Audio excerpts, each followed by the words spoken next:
Senhor Jesus, Senhor, voltamos nosso coração a Ti essa noite. Senhor, se dispensa para nós.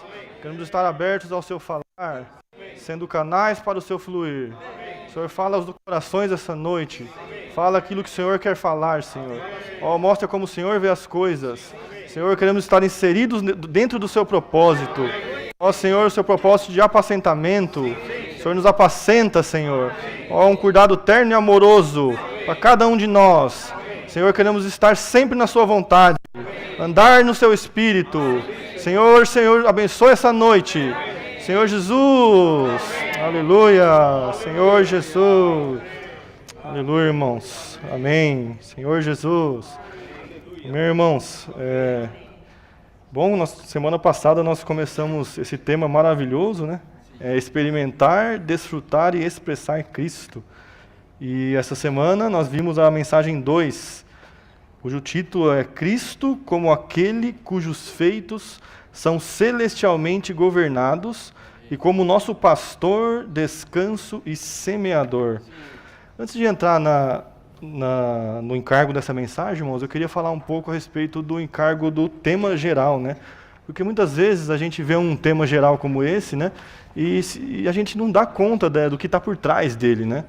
O irmão Ed Mark, que foi o irmão que ministrou, né, a primeira palavra desse treinamento, na verdade esse matinal, ele é baseado num treinamento que houve em Anaheim de 1 a 6 de julho de 24 do ano passado, e se tornou então esse material, esse reavivamento matinal para nós, né? O que ele falou com relação ao encargo do tema geral, né?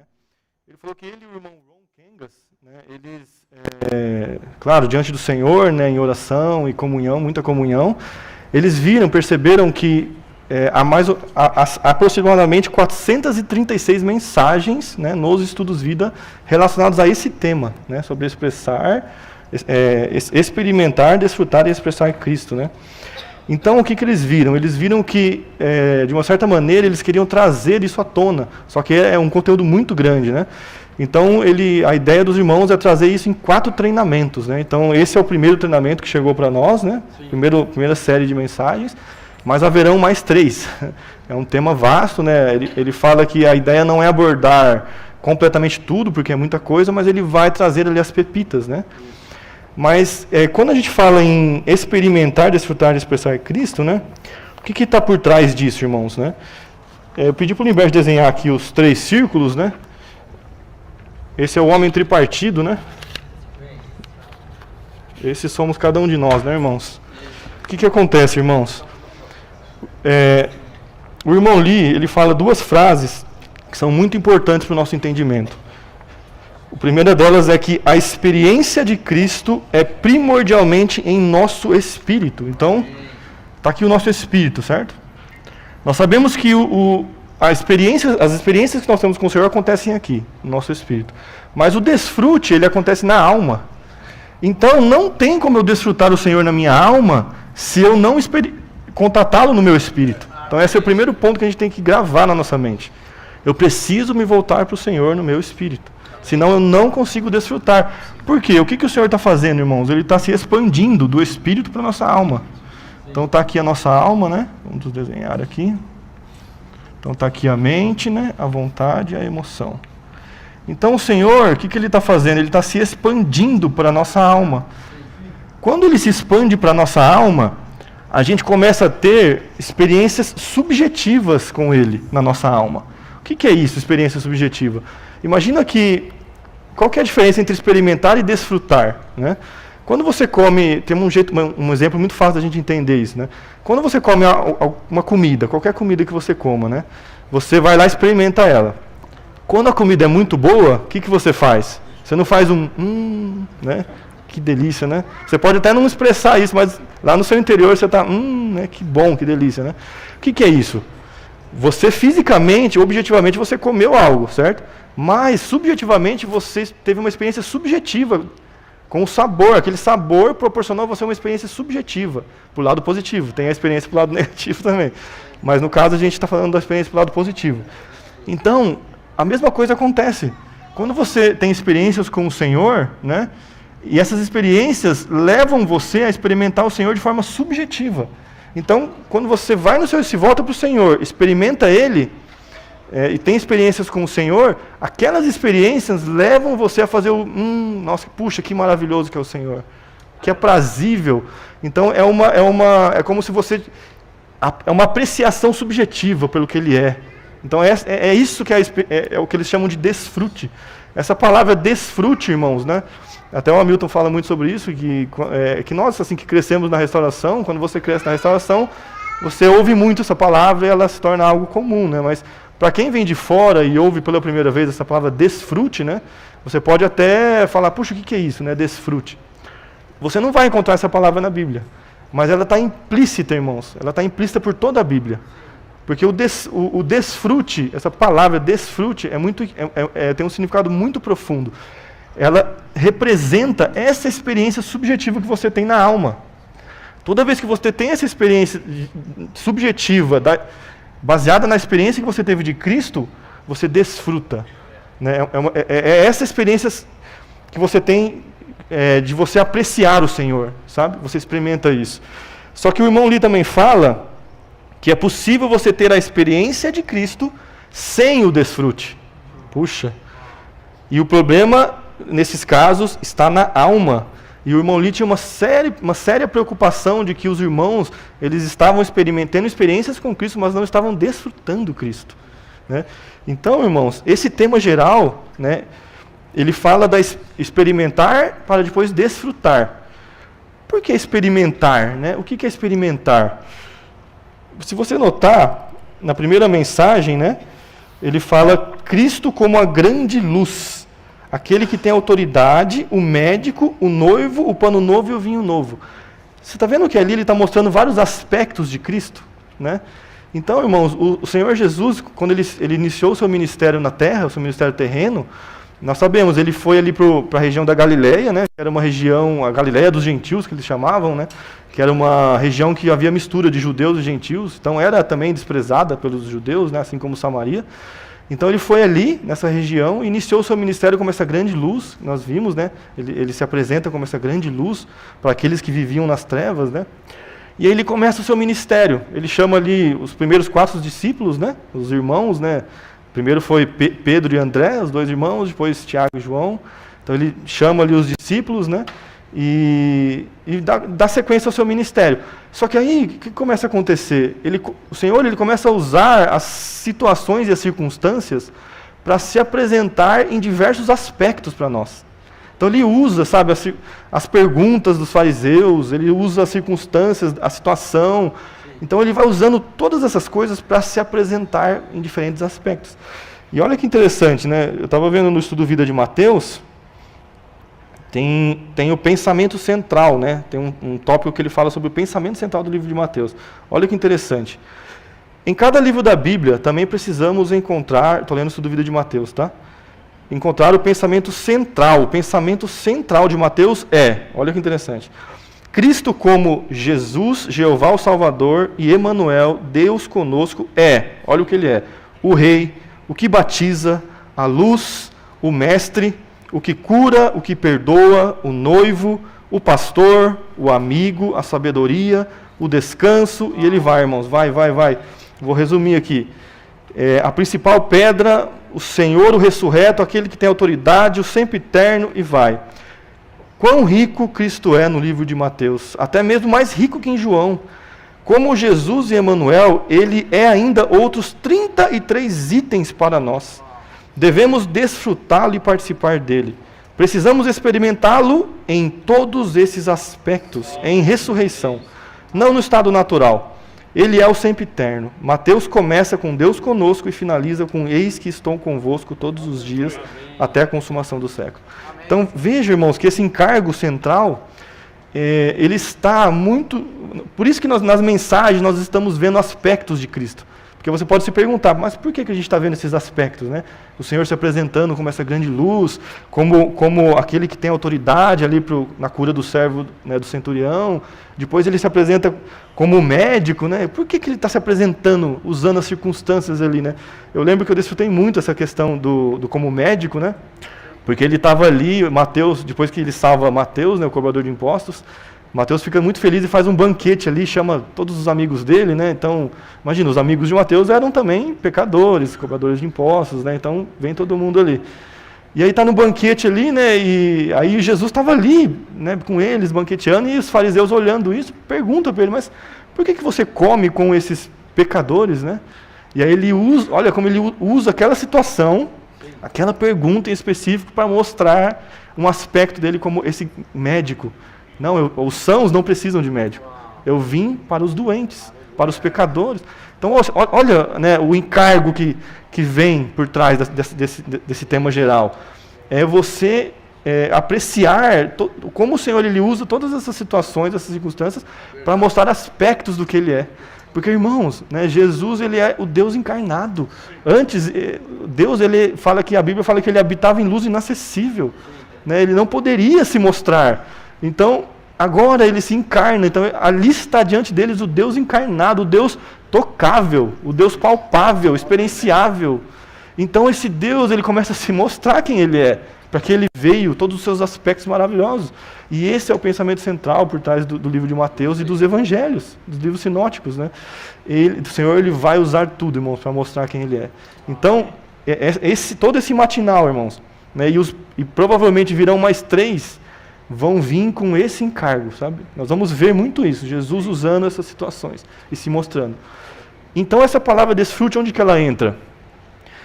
Entra quando você realmente olha e entende essa situação, né? Porque ele fala que, João 6,63, as palavras que eu vos tenho dito são espírito e são vida, certo?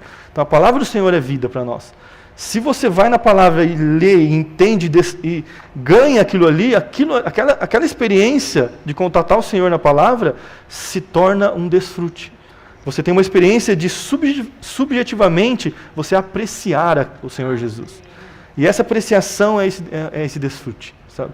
Então, sempre a experiência vai te levar para o desfrute. Elas é como se fossem inseparáveis. São distintos, os irmãos entenderam, né? A experiência só acontece no Espírito, quando você contata o Senhor. E o desfrute é quando há uma expansão do Espírito para a alma, ela começa a ganhar a sua alma e fornecer experiências subjetivas para você. Isso é desfrute. E com o tempo, né, a intenção do Senhor, a gente sabe, na sua economia, é fazer com que toda a nossa alma seja saturada. Então você passa a ter, eu até queria trazer isso para os irmãos, porque o irmão Lee, ele deu um treinamento em 1978, sobre o que virou um livro depois, que chama A Experiência de Cristo. O irmão Ed Mark que fala que nesse treinamento, ele falou coisas que ele nunca mais falou depois. Né? E o que ele falou? Ele falou sobre o livro de Filipenses. Ele falou que o livro de Filipenses a gente conhece como o livro da alegria, né? Só que, na verdade, a alegria ali é o resultado de algo. Ele fala que o livro de Filipenses é um livro sobre a experiência e o desfrute de Cristo que resulta em alegria. Né? Então, na verdade, é um livro totalmente voltado à experiência e ao desfrute. E você vê isso claramente. Eu acho que o Joel leu esses versículos, né? Para a gente ganhar tempo, eu vou só citá-los, mas... quando fala da mente, né? Filipenses 2:2 fala, penseis a mesma coisa. Filipenses 2:5, tendes a mesma maneira de pensar que houve também em Cristo. O que é isso, né? É você ter a mente de Cristo. Então, conforme o Senhor vai avançando ali, vai ganhando a sua alma, você vai se tornando Deus em vida e natureza. É o pico da revelação divina, da economia de Deus. Por quê? Porque ele vai ganhando o seu ser, saturando o seu ser, a sua alma, e aí os seus pensamentos começam a ser os pensamentos de Cristo. É por isso que Filipenses 2:2 fala que o desejo de Paulo era que os irmãos filipenses fossem unidos de alma. Porque o problema deles não estava no espírito, porque todos tinham sido regenerados, cridos no Senhor. Só que onde estava o problema deles? Na alma, porque na alma estão as opiniões, estão as dissensões na alma.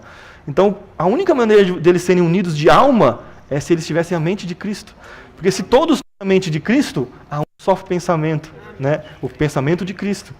Então percebam como o livro de Filipenses é um livro da experiência que leva ao desfrute, né? E resulta em alegria.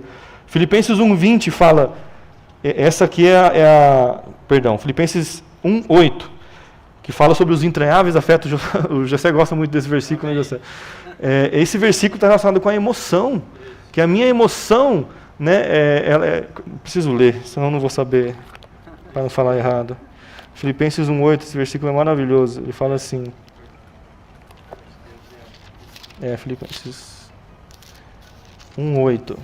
Fala assim: pois Deus é minha testemunha de como tenho saudades de todos vós no entranhável afeto de Cristo Jesus. Puxa, isso aqui é a nossa emoção se tornando a emoção de Deus. Então é esse entranhável afeto do Senhor que começa a surgir em nós. Então veja, né, e com relação à vontade, Filipenses 2:13, que fala que Deus opera tanto querer como realizar. Então você vê que conforme você vai tendo experiências com Cristo, Paulo ele teve essas experiências. E ele vai percebendo que a alma dele vai se tornando, ele vai tendo a mente de Cristo, ele vai tendo a emoção de Cristo e a vontade de Cristo.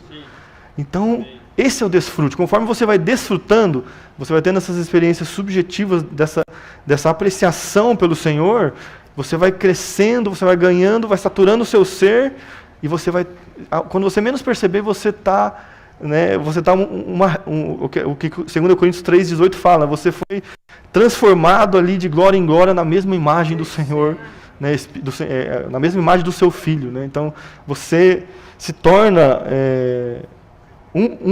você se torna Deus em vida e natureza, mas sem estar na deidade.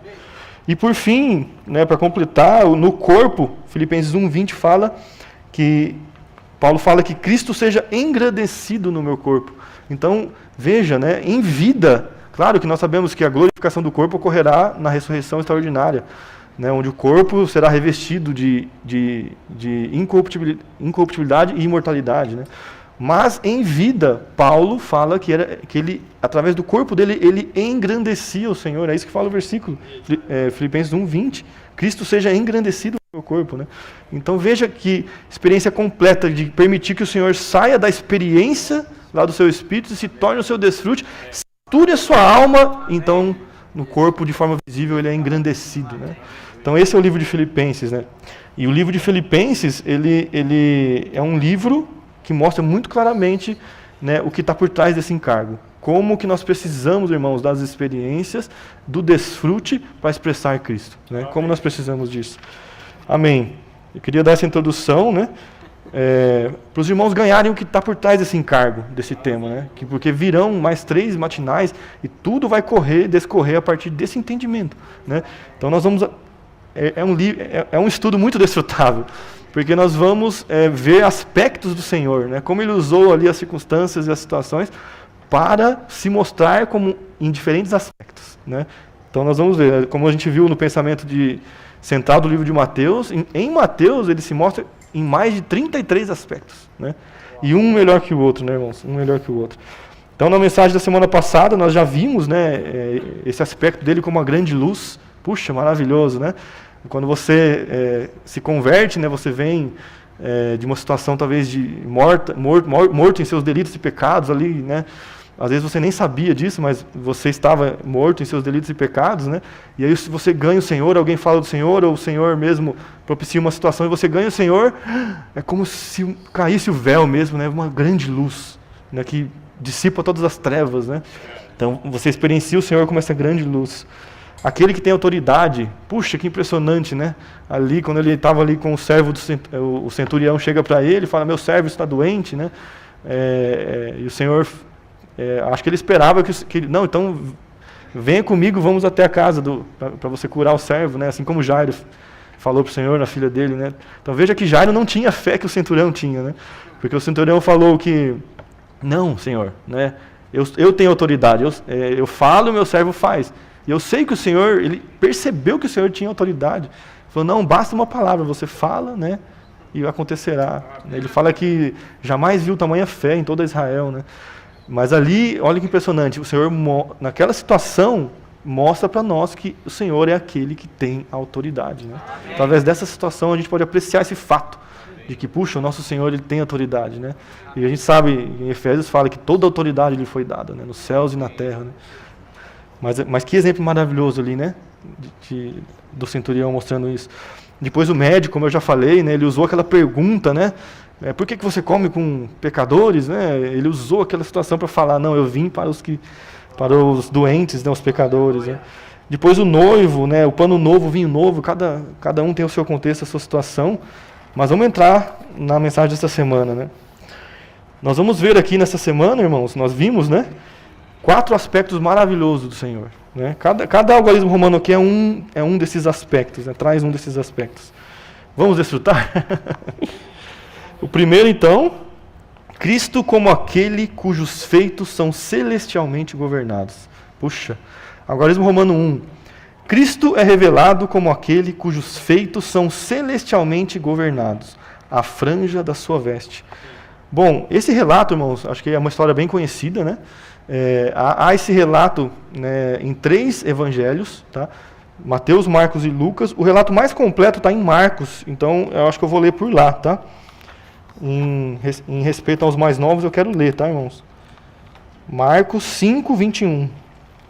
Se os irmãos puderem acompanhar, vamos fazer uma leitura rápida aqui. Marcos 5, a partir do versículo 21. Vamos ver essa história. Percebam, enquanto eu leio, irmãos, tente identificar esse contexto, essa história aqui, esse acontecimento aqui, visa mostrar Jesus como aquele cujos feitos são celestialmente governados. Veja se pela história, só lendo, você consegue identificar isso.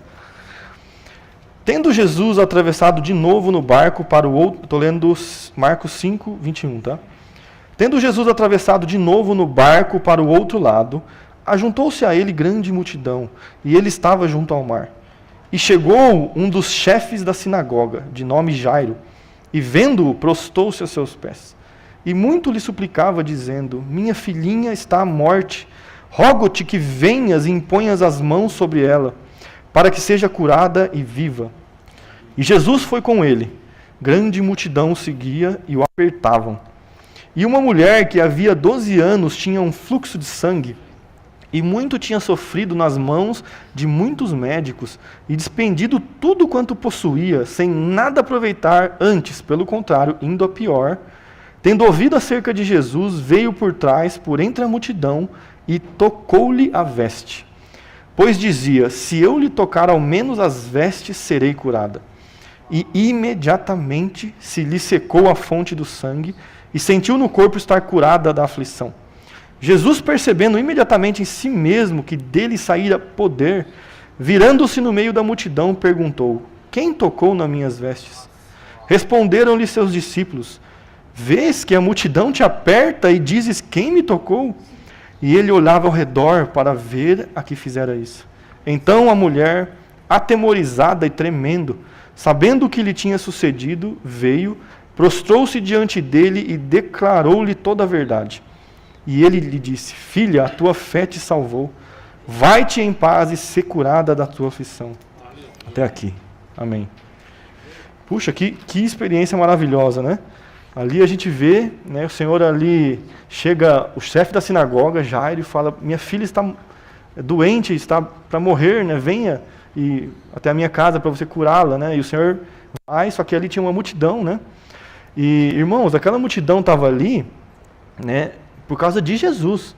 Então, as pessoas que estavam ali, provavelmente, né, já tinham ouvido que ele estava curando, expulsando demônios, então elas iam atrás desses feitos do Senhor, né? E aquela multidão não estava ali por algum outro motivo. Então, elas estavam ali por causa dele. Então, elas realmente... devia ter muitas pessoas ali querendo tocar, querendo falar, querendo, né, de alguma forma se aproximar do Senhor, né? E você imagina essa mulher, irmãos, né? Tente imaginar o sofrimento dessa mulher, né?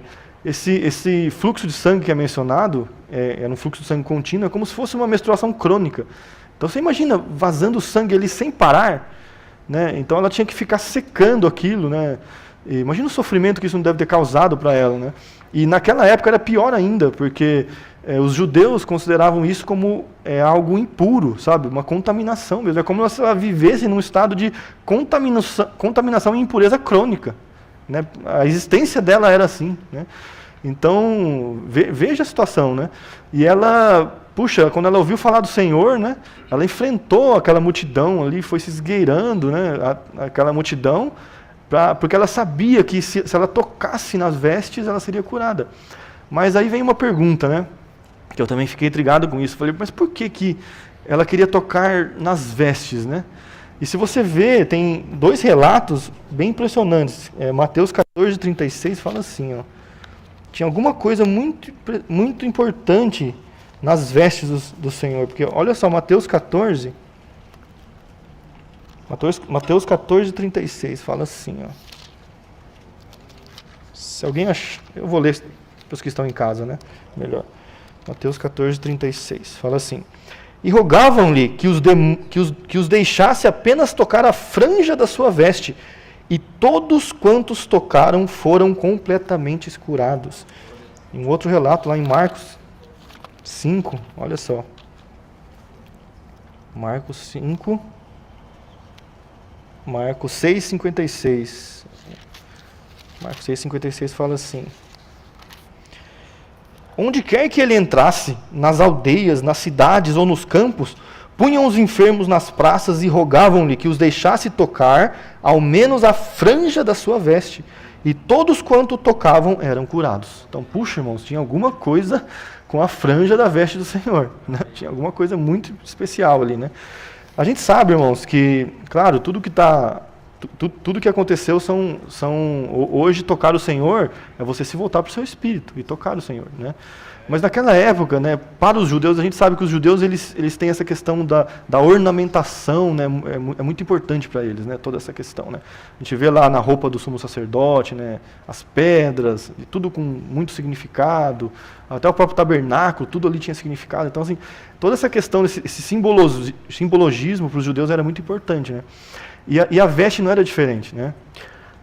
A veste, né, a gente sabe, na Bíblia, veste, ela está relacionada sempre com o nosso comportamento, com a nossa conduta, né, os nossos atos, as nossas atitudes, ações, né, aquilo que a gente faz. Então isso é a veste na Bíblia, né? Até fala sobre os atos de justiça dos santos, as vestes, né, o significado. Então sempre está relacionado a isso.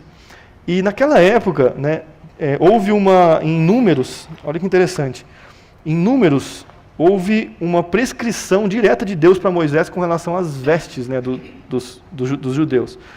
Eu quero ler Números 15, 38. Olha só o que o Senhor fala para eles. Números 15, 38.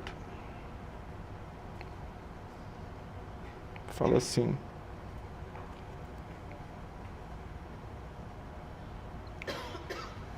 olha que interessante.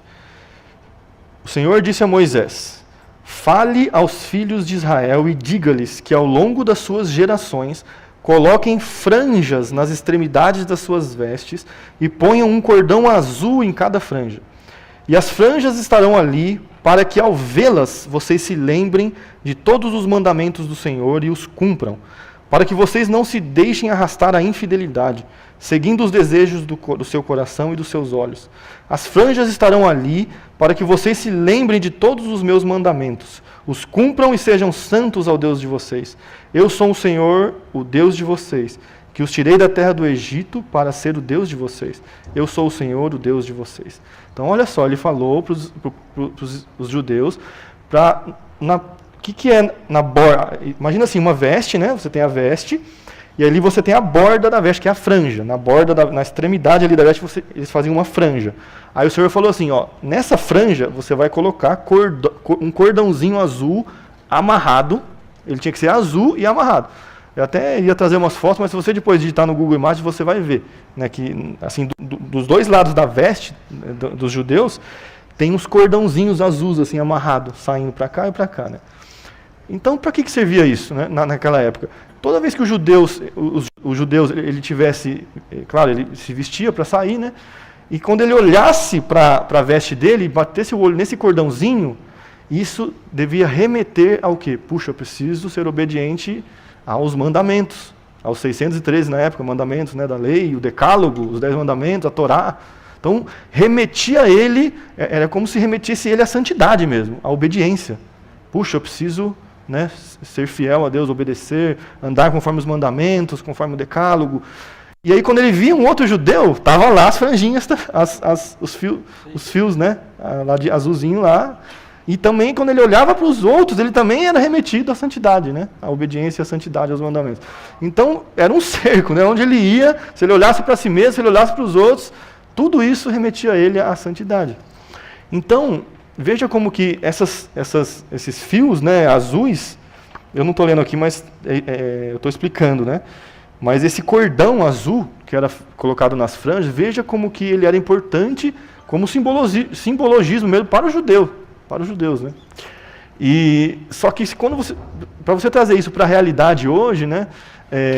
Por isso que eu perguntei, né? Se quando a gente lesse aqui o relato, se você conseguiria ver Cristo como esse que é celestialmente governado, né?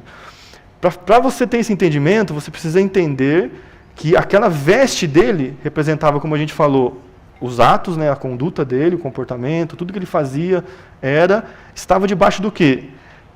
A franja tinha um significado também. A franja, ó, significa o governo celestial. O cordão significa que amarração, ou seja, tudo que ele fazia, que é a veste, as atitudes, o comportamento, as ações, tudo que ele fazia estava debaixo do governo do Senhor, ou seja, era uma limitação, certo?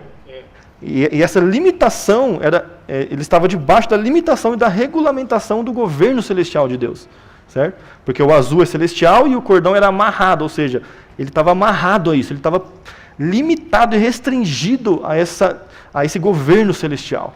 Né? Então, tudo que ele fazia, ele tinha essa limitação, essa restrição.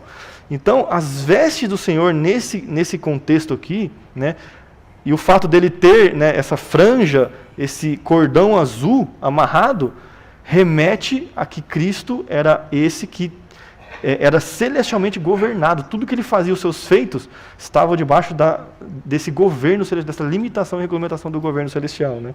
Então, olha que maravilhoso, irmãos. Né? E tem uma coisa interessante também.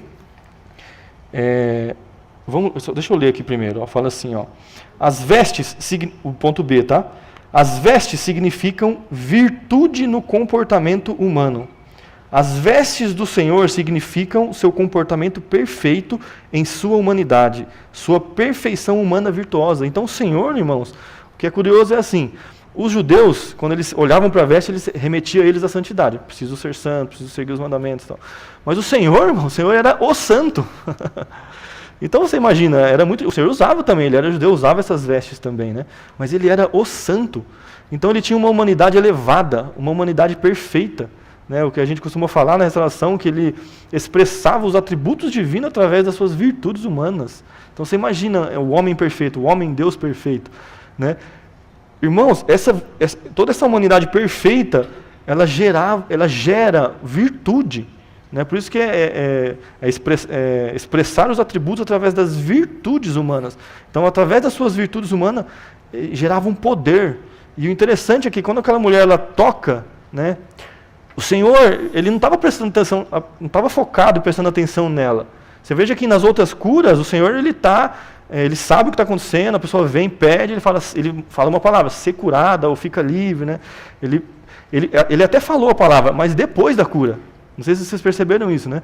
Fala que quando ela tocou, imediatamente foi curada. Aí depois ele fica atônito, né? Porque ele sente que. Então veja que a fé daquela mulher, né, provocou o mover de Deus ali, provocou aquele poder que saiu e curou, né? Então, o que isso mostra, irmãos, né? Que muitas vezes o fato de você ir até o Senhor e você tocá-lo, você buscar de coração e tocar no Senhor, você provoca a bênção de Deus, sabe? Você provoca o poder e a virtude de Deus. E essa virtude está onde? Está na humanidade elevada do Senhor e perfeita, né? Porque alguém que é perfeito, né, expressando os atributos divinos através das virtudes humanas, irmãos, é um poder grandioso. Né? E quando você toca nisso, puxa, imediatamente se lhe secou a fonte da hemorragia. Né? E o interessante é que o estudo Vida de Marcos, ele fala sobre o significado desse vazamento de sangue. Né? Eu achei muito interessante. Ele fala assim, que eu não vou ler, vou tentar explicar, tá, o que Marcos fala, o estudo Vida de Marcos fala. Ele fala assim, que a doença dessa mulher, né, imagine que o sangue dela escoava, né, saía, né, constantemente. Isso representa o quê? Né? Todos nós, irmãos, herdamos de Adão uma doença incurável. Se eu falasse para você hoje aqui, né, que você tem uma doença incurável, uma doença incurável pela medicina dos homens, da humanidade hoje, né, o que você ia falar? Você ia ficar assustado? Você ia falar, pelo amor de Deus, né, meu Senhor Jesus, né? Mas todos nós temos, irmãos. Essa doença incurável nós herdamos em Adão. Essa doença incurável se chama natureza pecaminosa. E o sintoma dela é o quê? É a morte.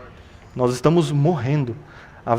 Aquela hemorragia, né, aquela hemorragia crônica daquela mulher, representa essa doença incurável que todo ser humano tem.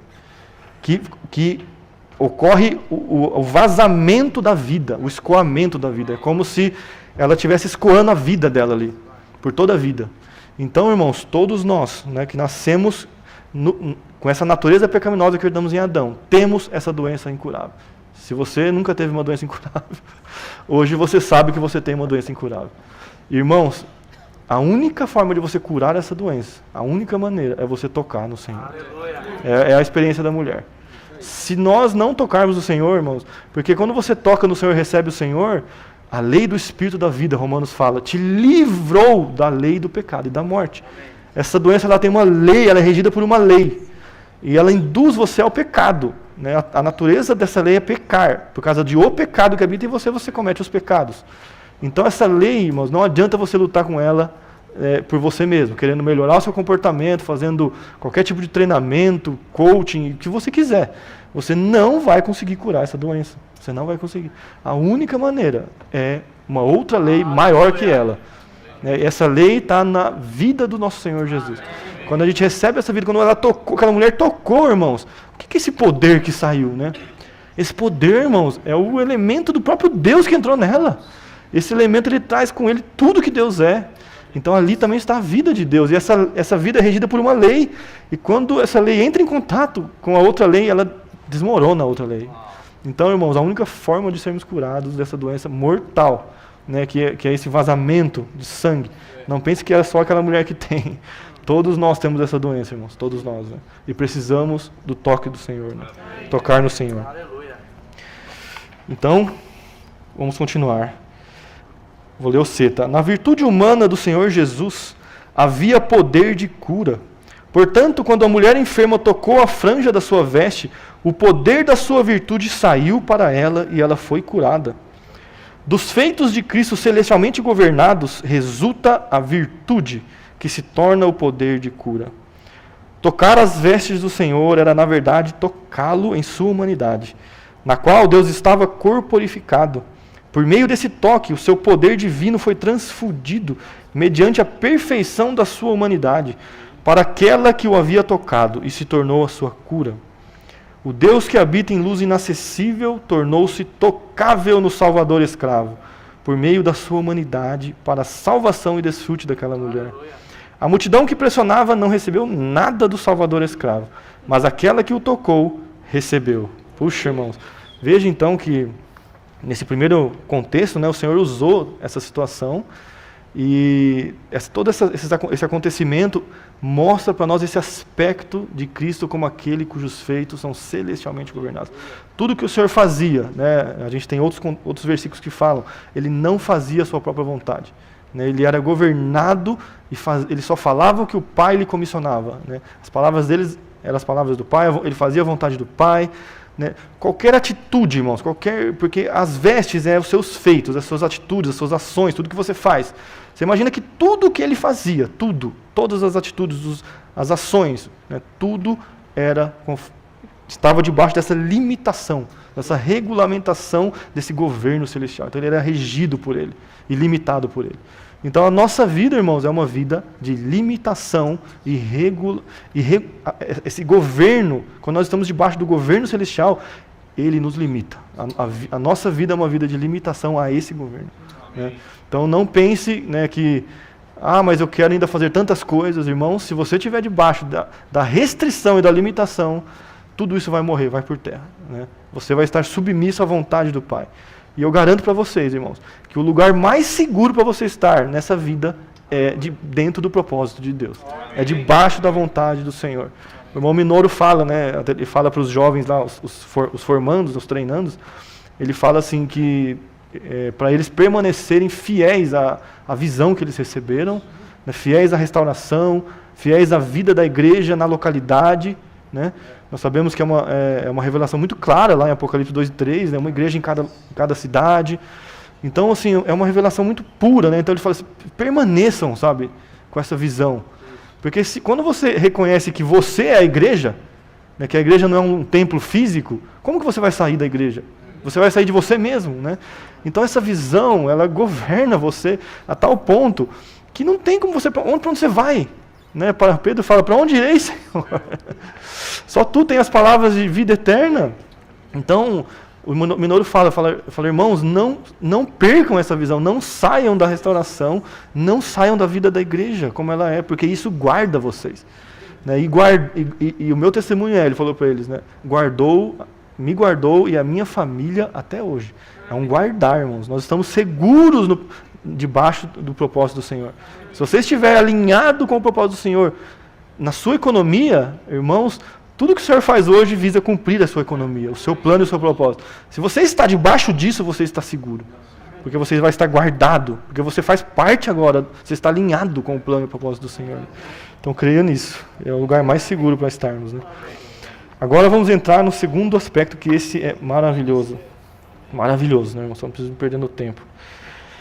O Senhor Jesus, ponto 2. O Senhor Jesus é o nosso pastor. E nós somos as suas ovelhas. Puxa, irmãos, maravilhoso, né? Mateus 9,36. Olha só, né? Que incrível. Mateus 9,36. Então, depois que aconteceu aquele fato, né? Da mulher, do fluxo de sangue, Jesus continuou seu ministério, né? E percorria Jesus todas as cidades e aldeias, ensinando nas sinagogas deles, pregando o evangelho do reino e curando toda sorte de doença e enfermidade. E o 36. Vendo ele as multidões, compadeceu-se delas, porque estavam aflitas e errantes como ovelhas que não têm pastor. Puxa, o Senhor então revela que é algo extraordinário, revela o coração dele.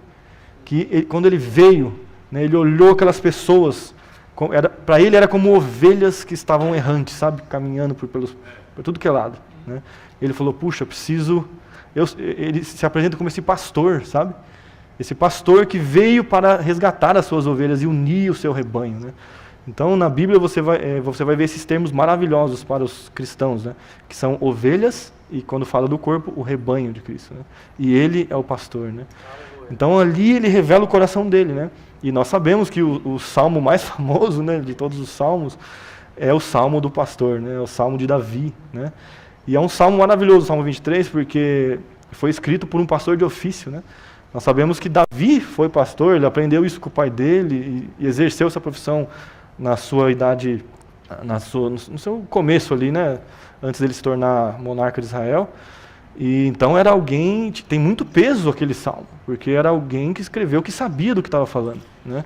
Ele era pastor em ofício, então ele escreve. E não se tem uma data precisa de em que momento da vida ele escreveu o Salmo 23.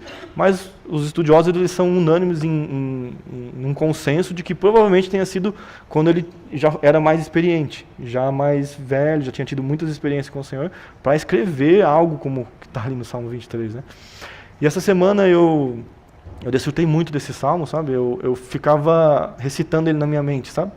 Ao longo do dia, né? Nas semanas ali, nas situações. E pedindo para o Senhor, falar, puxa, eu queria tocar realmente no que esse salmo traz, sabe, no que ele significa, né? Porque nós vamos ver aqui no matinal que, na verdade, para você entender o Salmo 23 de uma maneira mais plena, você tem que analisar os salmos, o salmo que antecede e o salmo que precede, né? Os dois. Então você tem que analisar o Salmo 22 e o Salmo 24. O que acontece, né? Quando você olha para os três salmos, você vai ver que o Salmo 22 fala sobre a crucificação, a morte e a ressurreição de Cristo. Sim. E se você ler o Salmo 23, né, fala que sobre os portais eternos, que vem o Rei da Glória, o 24, perdão. O 24, você vai ver relatos, né, a gente tem aquele hino famoso, né, sobre os portais eternos, que vem o Rei da Glória, fala totalmente sobre a vinda do Senhor. Então eu tenho aqui, né, crucificação, morte, ressurreição e a vinda. Onde que está o Salmo 23? Está no meio disso, certo? Então o Salmo 23, ele começou quando?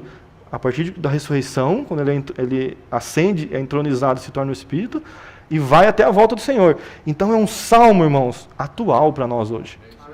Nós estamos no Salmo 23 hoje. Na era da graça, hoje, nós estamos, não só na era da graça, todas as gerações após ali a ressurreição do Senhor, todos aqueles que nasceram, né, estão no Salmo 23.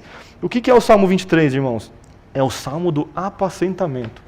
É o ministério que o Senhor iniciou lá em Mateus 4, né, quando ele veio com uma grande luz.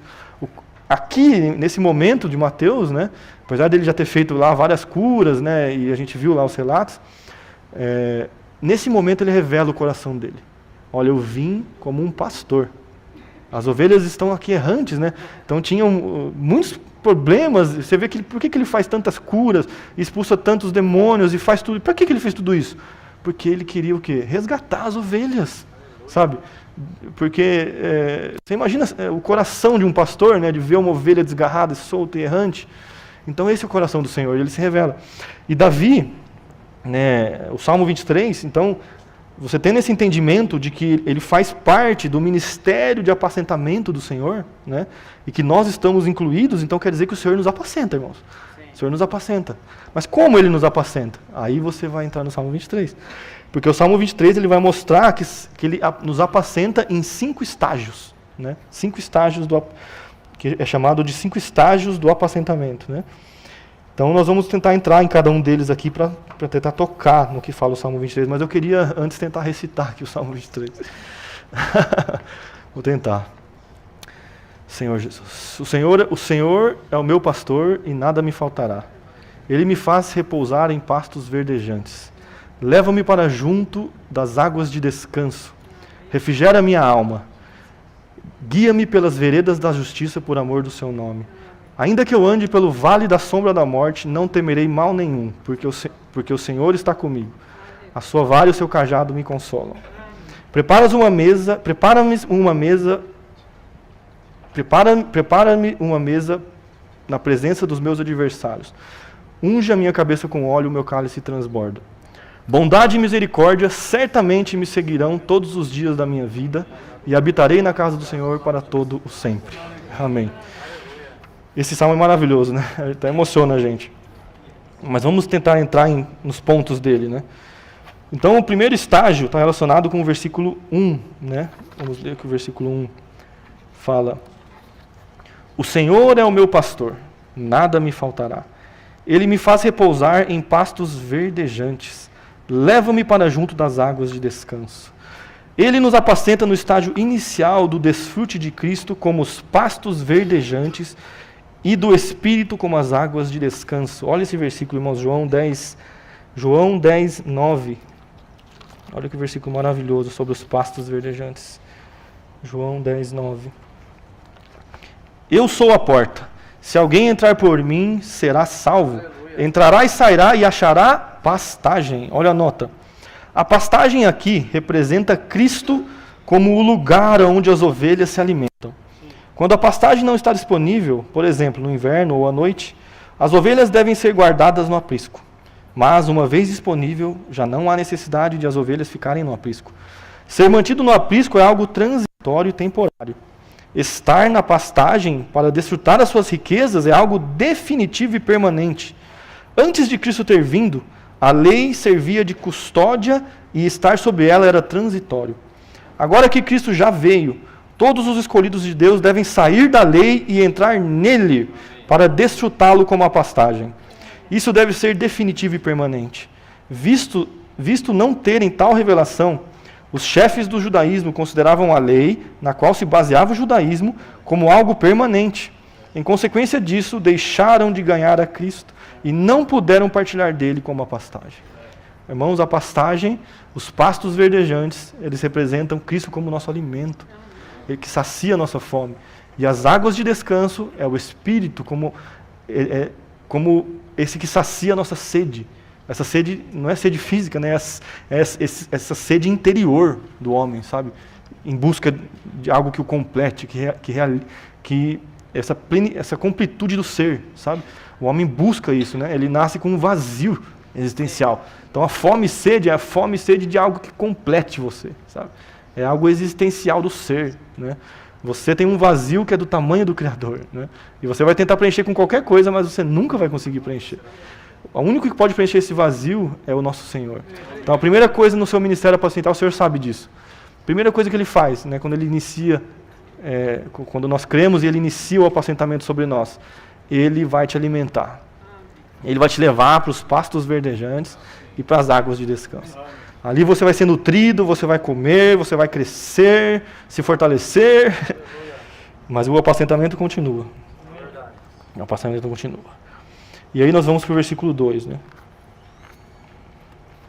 Deixa eu ler o versículo 2, fala assim: refrigera-me a alma, guia-me pelas veredas da justiça por amor do seu nome. Depois que você está bem alimentado, então o Senhor mostra para você um caminho para você andar. Então é como se as ovelhas tivessem comido ali, estão bem saciadas, né? E agora fala, ó, é por aqui que vocês vão. Ele mostra um caminho que vocês têm que andar. E esse caminho é chamado de as veredas da justiça, né? Mas antes ele refrigera a nossa alma. O que é refrigerar a alma? Eu abaixei aqui as notas de rodapé do Salmo 23. Eu quero ler a nota. Deixa eu pegar aqui. Fala o seguinte, ó.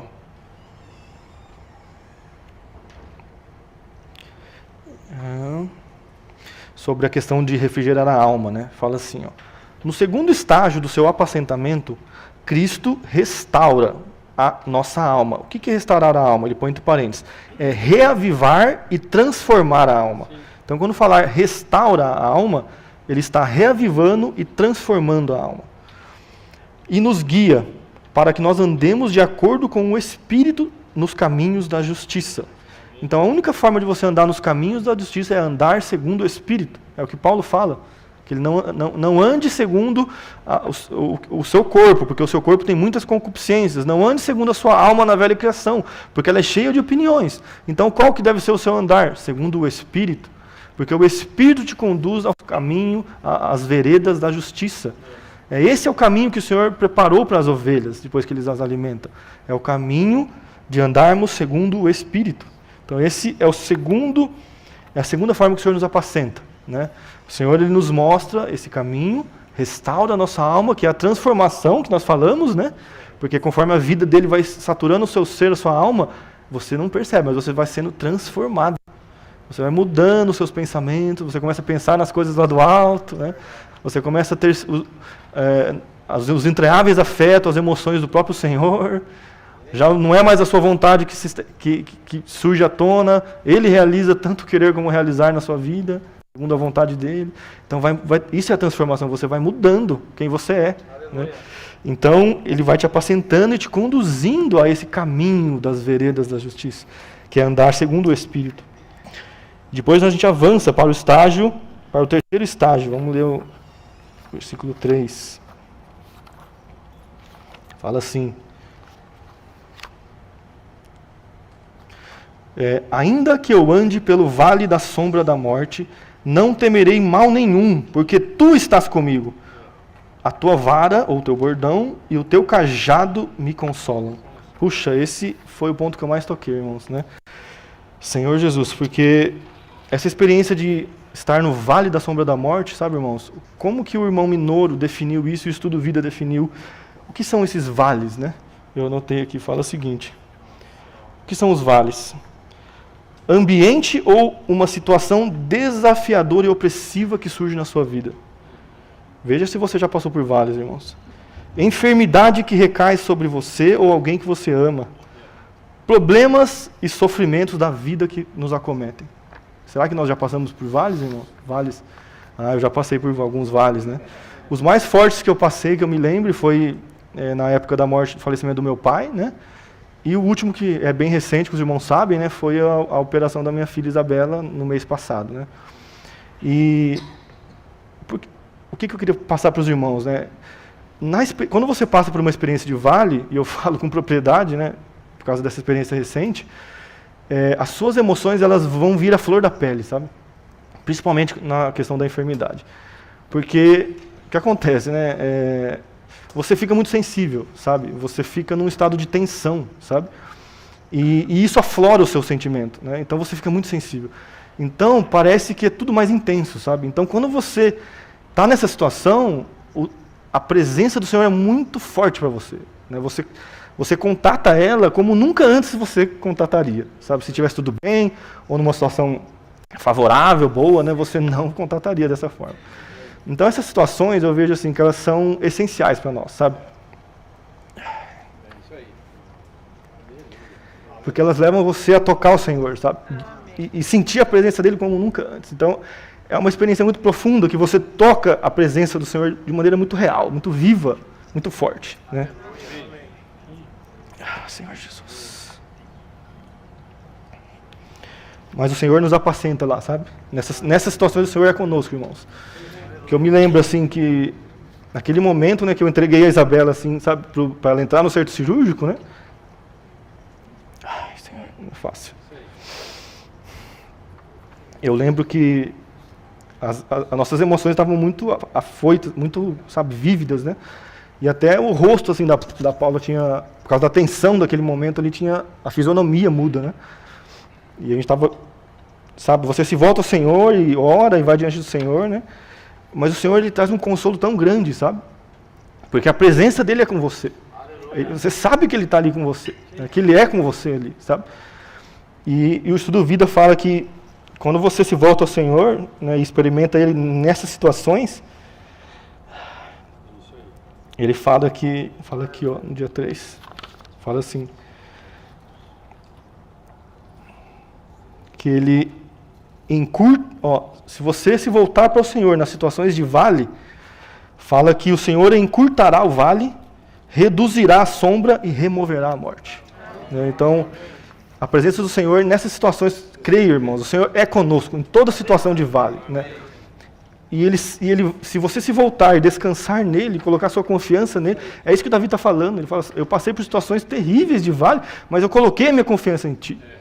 E quando eu coloquei minha confiança no Senhor, a sua vara e o seu cajado foram o meu consolo, né? E me consolaram. Ou seja, né, o vale foi encurtado, a sombra foi reduzida e a morte removida, né? Puxa, maravilhoso isso, né, irmãos? Maravilhoso. Eu tinha mais coisa para falar sobre a vara e o cajado, mas por causa do tempo eu vou continuar. Depois a gente avança, né? Então o Senhor está nos apacentando nessas situações difíceis, né? Vamos avançar então para o estágio 4, quarto estágio. Ele fala o seguinte: Preparas-me uma mesa na presença dos meus adversários, unge-me a cabeça com óleo, o meu cálice transborda. Ele nos apacenta no quarto estágio do desfrute mais profundo e mais elevado do Cristo ressurreto. Puxa, o Senhor nos prepara uma mesa na presença dos nossos adversários, unge a nossa cabeça com óleo e o nosso cálice transborda. Puxa, que maravilhoso. O irmão Minoro fala que esse quarto estágio, irmãos, é o estágio da batalha espiritual, né? Só que é incrível que o que Davi fala ali, né, a figura que Davi usa, é que o Senhor estabeleceu uma mesa, né, na frente dos adversários dele. Então, é como se ele estivesse lutando, comendo na frente dos adversários, num banquete ali, né? O irmão Minoro fala que isso é você lutar em posição de vitória. É você lutar declarando a vitória de Cristo. Então, na verdade, irmãos, o problema da batalha espiritual é simplesmente o fato de você não se manter na posição de vitória. Esse é o problema. Porque nós, irmãos, batalhamos, sim, né? Há batalha espiritual, em muitos sentidos, mas nós lutamos em posição de vitória. Cristo já venceu, ele consumou a obra na cruz. Quando ele falou está consumado, é como se ele falasse assim, está descansado.